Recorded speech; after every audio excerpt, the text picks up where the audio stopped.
Hello दोस्तों, स्वागत है आपका अपना YouTube channel RD study centre में। दोस्त, आज के इस वीडियो में क्लास 10 का बायो का सब्जेक्टिव क्वेश्चन का पार्ट 5 लेकर के आए हैं। इस वीडियो में हम बहुत ही इंपॉर्टेंट एंड इंटरेस्टिंग क्वेश्चन के बारे में बात करेंगे, तो लास्ट तक बने रहिएगा जरूर, बहुत कुछ सीखने को मिलेगा। ठीक है, तो बिना टाइम वेस्ट किए स्टार्ट करते हैं क्वेश्चन नंबर फर्स्ट। ओके, तो देखिएगा क्वेश्चन नंबर फर्स्ट में क्या लिखा गया है। धमनी एवं शिरा, धमनी धमैया नहीं क्या, तो धमनी एवं शिरा में अंतर बताना है। फिर से सुनिएगा, धमनी एवं शिरा में अंतर बताना है। तो मैं बोला था कि जब भी ऐसा क्वेश्चन आए अंतर बताने वाला, तो पहला वर्ग क्या होना चाहिए, पहला वर्ग आपका ये होना चाहिए कि लिख देना है कि धमनी और शिरा में निम्नलिखित अंतर है ना। तो लिख देंगे आप लोग, धमनी और शिरा में निम्नलिखित अंतर है, और एक तरफ बना लेने का धमनी और दूसरी तरफ शिरा। अब ध्यान से सुनिएगा क्योंकि समझना बहुत ज़रूरी है। तो मैं बता दूं, जो धमनी होता है वो क्या करता है कि जितने भी हमारे हृदय में मतलब बोल सकते हैं हमारे जो शरीर है, इस शरीर में कई तरह का रक्त होते हैं, एक शुद्ध रक्त और दूसरा अशुद्ध रक्त। तो जो धमनी है वो शुद्ध या ऑक्सीजन या बोल सकता हूँ ऑक्सीजनित रक्त यानी प्योर ब्लड, शुद्ध रक्त या ऑक्सीजन रहित जो रक्त है उसको क्या करता है, हृदय से शरीर के विभिन्न भागों तक पहुंचाता है। फिर से सुनिएगा कि जो धमनी है वो क्या करता है, शुद्ध या ऑक्सीजनित रक्त को हृदय से मतलब हृदय से क्या करता है, शरीर के अलग अलग भागों में पहुंचा देता है। मान लीजिए कहीं हृदय, सपोज ये हमारा शरीर है, सपोज यहाँ हृदय है, इस हृदय से अलग अलग भागों में पहुंचा देता है कौन, धमनी। जबकि जो शिरा होता है इसके उल्टा काम करता है, यानी कि ये जो शिरा है ये अशुद्ध या विऑक्सीजनित रक्त को शरीर के अंगों से मतलब बोल सकते हैं शरीर के विभिन्न अंगों से हृदय के ओर पहुंचा देता है। एक लाइन में बोले तो ये शुद्ध रक्त को पहुंचाता है, जबकि शिरा जो है वो अशुद्ध रक्त को पहुंचाता है। ठीक है, दूसरा अंतर अगर हम बात करें धमनी का, तो जो धमनी की दीवारें होती हैं वो क्या होती है सर, तो वो मोटी होती हैं, लचीली होती हैं। बात समझ आ रही है ना। यह बोल सकते हैं तो ये एक तरीके के मैंने यहाँ पर लिखा है कपाटहीन होती है। जैसे मैं बोल दूं जैसे किसी का घर मजबूत होता है ना, इसी तरीके से जो धमनी की जो दीवारें हैं वो क्या होती है, मोटी होती हैं, लचीली होती है और कपाटहीन होती है। तो यहाँ से ऑब्जेक्टिव भी बन जाता है कि किसकी जो बोल सकते हैं दीवारें हैं लचीली होती हैं, तो आंसर है सर धमनी का। बोलो, बात समझ आई। अब बात करते हैं शिरा में। शिरा में अगर हम बात करें कि जो शिरा की जो दीवारें हैं वह धमनी की अपेक्षा क्या होती है सर, तो पतली होती है। याद क्या रखना है कि जो शिरा की दीवारें हैं वह धमनी की अपेक्षा पतली होती है, मतलब धमनी की जो दीवारें होती है मोटी होती है, सिंपल। तीसरा, इस पर भी जाएंगे, इस पर जाने का ही नहीं, मैं बताऊंगा, बोर्ड पर लिखा हूँ क्या क्या लिखा हूँ सब चीज़ पढ़ूंगा। ठीक है, आप सुनते चलिए केवल, क्योंकि मेरा मानना है कि सुन लीजिएगा तो याद तो खुद ब खुद हो जाएगा। अगला सुनिएगा, जो धमनी है ना, धमनी में जो रक्त का बहाव होता है, एक तरीके से बोल सकते हैं कि जो धमनी है इसमें रक्त का बहाव क्या होता है सर, तो आंसर तेजी से होता है, यानी पूरी तरीके से फ्लो करता है, बहुत तेजी से फ्लो करता है।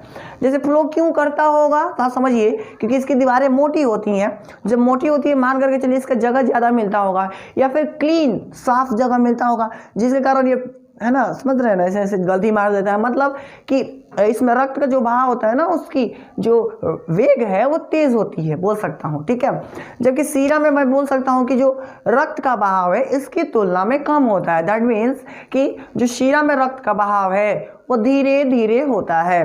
तो उम्मीद है आप इतना समझ गए होंगे। तो पहले मैं बोर्ड पर का पढ़ता हूँ, फिर आपसे आगे की बात करूँगा। तो लिखेंगे एक तरफ धमनी और एक तरफ शिरा। इसमें नंबर 1, ये शुद्ध या ऑक्सीजनित रक्त को हृदय से शरीर के विभिन्न भागों में ले जाती है, कौन, धमनी। जबकि जो शिरा है वो ध्यान से सुनिएगा, ये अशुद्ध या विऑक्सीजनित रक्त को विभिन्न अंगों से हृदय की मतलब विभिन्न अंगों की ओर ले जाती है, हृदय की ओर ले जाती है। अच्छा, धमनी में इसकी दीवारें मोटी, लचीली तथा कपाटहीन होती है, अभी अभी बताया।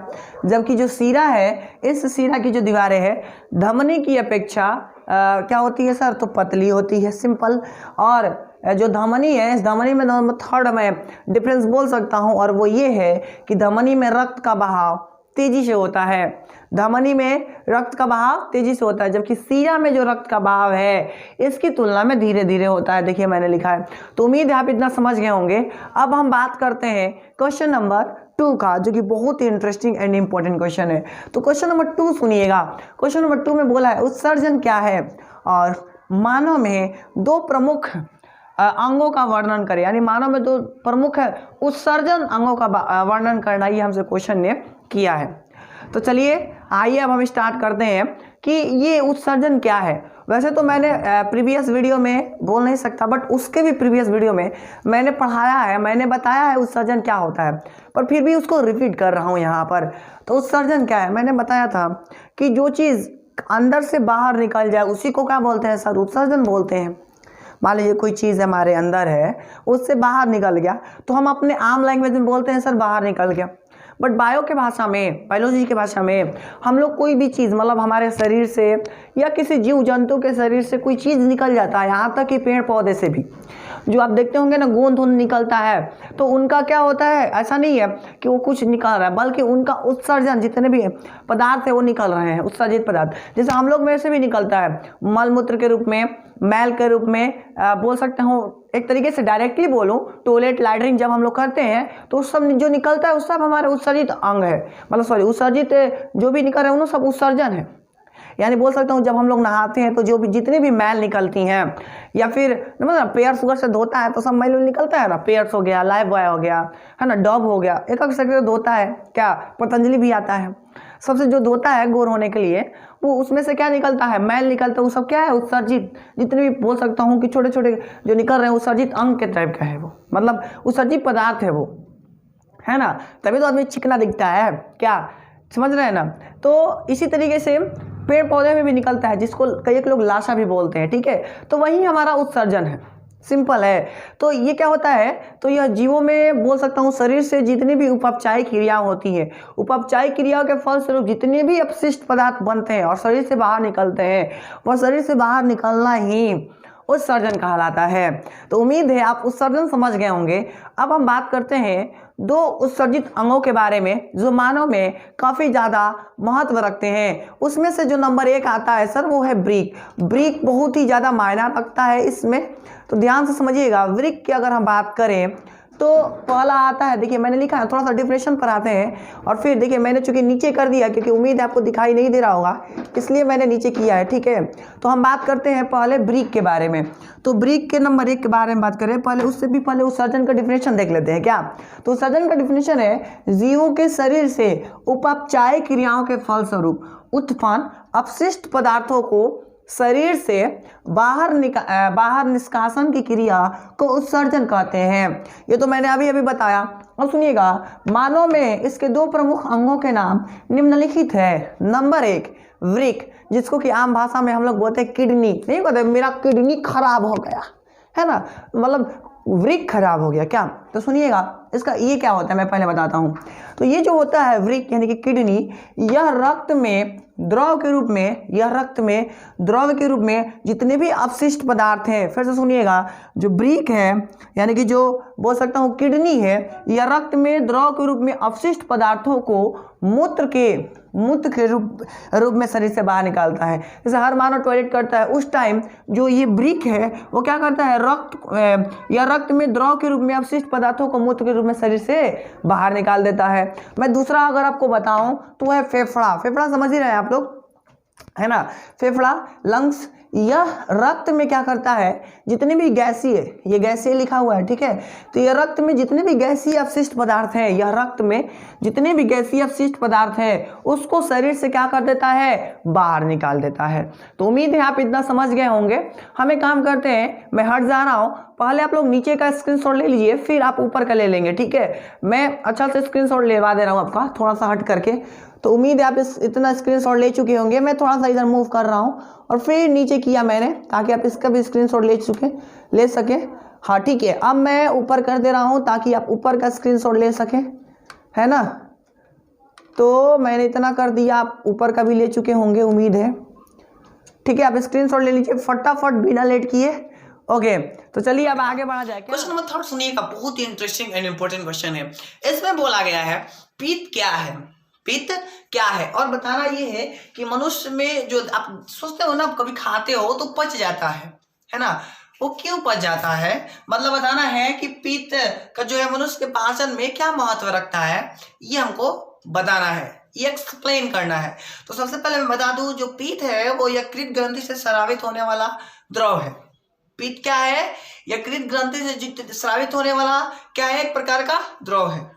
और ये क्या करता है, जो छोटी आंत होती, ये जो छोटी आंत होता है ना, आपको पता है 2 आंत, छोटी आंत बड़ी आंत है ना, तो ये छोटी आंत में बोल सकता हूँ, ये छोटी आंत में क्या करता है कि यह छोटी आंत में भोजन के पाचन में मदद करता है। यह छोटी आंत में क्या करता है? भोजन के पाचन में मदद करता है।